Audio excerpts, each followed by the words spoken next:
Welcome back to Ground Zero, where we dish up the best of Storm for the week. Bridget, do you have a best friend? Yes, of course. I've known her since the day I was born. We even go to the toilet together. Oh really? How lucky! What's her name? I'm not really sure, but most people call her my reflection. Your best friend is your reflection?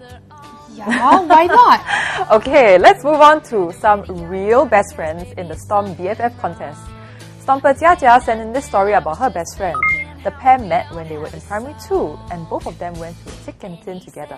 That's right. I really like that they give themselves a 3-day deadline to get over any arguments that they may have. That really helps to avoid holding grudges. Yeah, I'm really amazed that even though the two of them are not in the same school anymore, they still remain best friends. I think it's because they shared the same negative experiences together, like how both of them were in a way bullied into more undesirable roles in games like catching. Wow, catching seems like such a long time ago. Yeah, I recall having to play ice and water last time where we would have to freeze when we were caught and unfreeze when we were touched by a friend. Those were the days. Okay, now I feel really old. And back in the day, I had a real best friend too who I would play catching with. And we would promise to be each other's bridesmaids, much like Stomper Kayxueting and her best friend. I really like how they say that having a best friend is not a label but a promise. It makes it so much more of a special bond and agreement between two people. One that cannot be broken.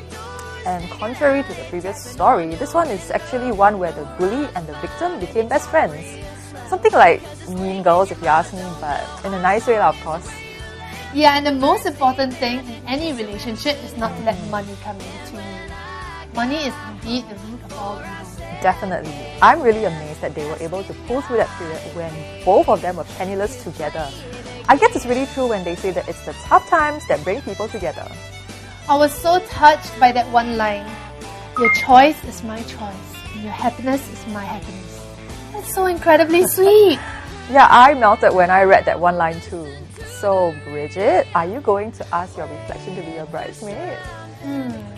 Now that I think of it, I can't be asking my mirror to hold my dress when I walk down the aisles. Bao Ying, will you be my best friend?